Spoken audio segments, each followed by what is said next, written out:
За сайн байцгаана уу хүмүүс ээ. Эсэлтийн ерөнхий шалгалтанд бэлдэг Монголын түүхийн хичээл маань үргэлжилж байна.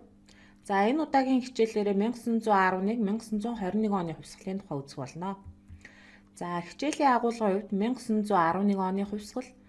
За мөн 1915 оны Богд хаант Монгол улс автономид эрэхтэй болсон нь 1915 оноор олж авсан автономит эрхээ хэрхэн алдсан 1921 оны хувьсгал болон ялалт.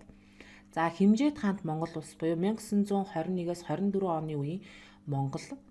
За Монгол улсын хөгжлийн талаарх үзэл баримтлалуудыг авч үзнэ.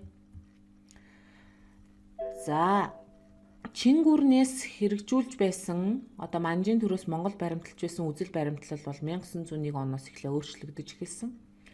За 1901 оноос эхлэн манж чин гүрэн бол шинэ засгийн бодлогыг хэрэгжүүлсэн. За шинэ засгийн бодлогын агуулга утгаснаа гэвэл ерөнхийдөө манжийн төрийг сэргээн авч үлдэх, манжийн төрийг аврах зорилготой байсан. Харин эсвэргээрээ монголчуудад бүрэн хятадчилж Монголд хэрэгжүүлж исэн үндэсний хэв шинж онцлогоо хадгалах боломжуудыг алдагдуулсан бодлого байсан юм аа. За юунээс улбаатаагаар Монголд 1911 онд үндэсний эрх чөлөөний хувьсгал хийх шалтгаан нөхцөл байдал үүссэн байна.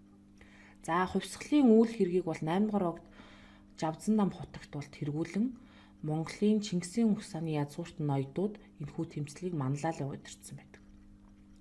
За тэд өвөр Монгол, Хөхнүүр, Бараг, Алшаа зэрэг бусад монголчуудаа хандан улсаа байгуулах цаг болсныг зарлан мэдэгдэж тусгаар тогтнохыг уриалж байсан.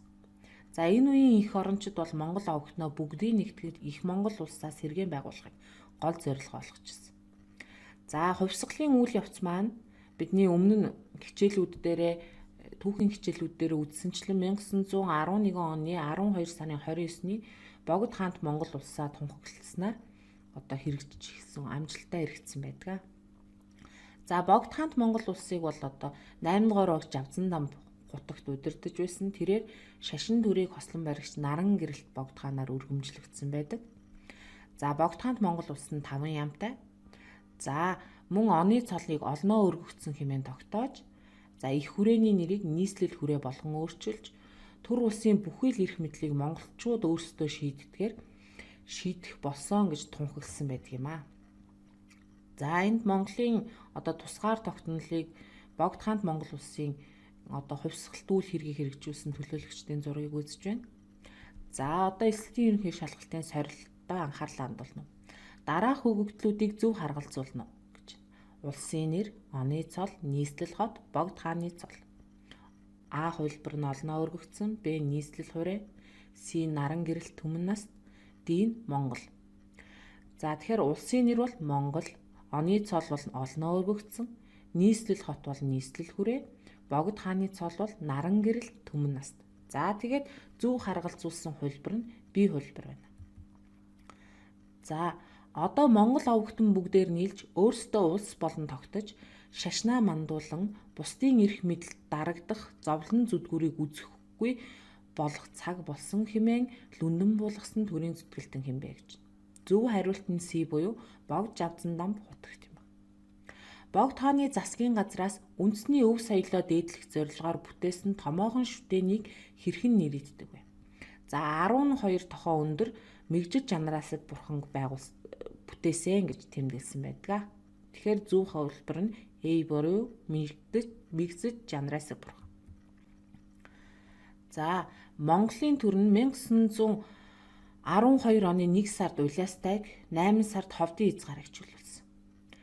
За ингээд 13 он гэхэд өвөр Монгол руу 5 зам цэрэг илгээж өвөр Монголыг чөлөөлөхийг оролцсон. За ингээ хувьсгалын үр дүнд монголчууд нь манж чин гүрний иргэшээлээс гарч олон улсын хуулийн этгээд болж тусгаар тогтносон улс болсноо зарласан байдаг.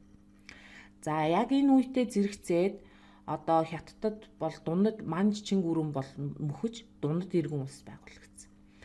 За тэгээ анхны ерөнхийлөгчөөр нь Юан Шикаг томилоод үндсэн хуулиа 1912 оны 3 сарын 10-нд баталсан байдаг. За дундад иргэн улсын үндсэн хуулийн 1-р бүлэгт дундад иргэн улс нь 22 муж ар өвөр Монгол, Төвд, Хөхнүүр, Шинжааг багтаас нь 5 өнгийн 5 үндэстэнтэй бүгд найрамдах улс хэмээн тунхагласан байдаг нь Богд хаант Монгол улс буюу 1911 оны 12 сарын 29-ний хувьсгалыг үгүйсгэсэн хэрэг байсан. За ингээ гадаад Монголын төрийг засах яамыгаа татан буулгаад Төвд Монголын хэргийг одоо товчоо гэдгийг байгуулсан байна. За Хятадын тал болоод Монголын тусгаар тогтнолыг бол эсэргүүцэж байсан. За тэгээд Оростой далдуур тохиролцож Хятад Орос 1913 оны 11 сарын 8-нд Бээжинд Монголын одоо тухай тунхаг гаргасан байдаг. За тунхагийн гол агуулга нь Орос улс Монгол дахь Хятадын эзэн эрхийг хүлээн зөвшөөрсөн. За Хятад нь гадаад Монголын автономид байдлыг хүлээн зөвшөөрсөн байдаг. За тэгээ энэхүү тунхаг нь бол одоо монголчуудын Богд хаант Монгол улсыг одоо үгүйсгэж байсан учраас монголчууд эсэргүүцэн за 1915 оны Хяхтын 3 улсын гэрээ хилцээр хийх үндсийг тавьж өгсөн байдаг. За Хяхтын гэрээ нь 1914 оны 9 сард эхлээд 9 сар үргэлжилж 15 онд дууссан байдаг. За гэрээг бол одоо Франц хэлээр хийсэн. Гэрээний нөхцөл дээр гурван тал өөр өөрсдийн ашиг сонирхлыг тусахыг оролцсон боловч эцсийн дүнд бол одоо Оросуудын буюу хаант Оросын одоо хүсэл сонирхлоор гэрээг хийгдсэн байна. За ингээд 1915 оны 6 сарын 7-нд Хяхтын гэр Монголыг автономит улс болгон тулган хүлээлгэсэн байдаг. Гисэн хэдий ч Монгол улс нь тодорхой хил хязгаартай, газар нутагтай, өөрийн эзэн хаантай, за үндэсний засаг захиргааны нэгжтэй, засгийн газар цэрэг айрамтай, за гадаад улстай худалдаа их эдийн засгийн эрх бүхий субъект болж хувирсан. За гэвч одоо энд нэг зүйлийг алдсан нь одоо гадаад Монголын нутаг дэвсгэр буюу халахын хязгаар ховд хөвсгөл дайргангаар одоо хязгаарлагдсан. За ингэснээр Монголд хуурахтан бусад овог аймагуудаа нэгтгэх одоо олон улсын эрх зүйн хүрээнд бол одоо хаагдаж эхэлсэн.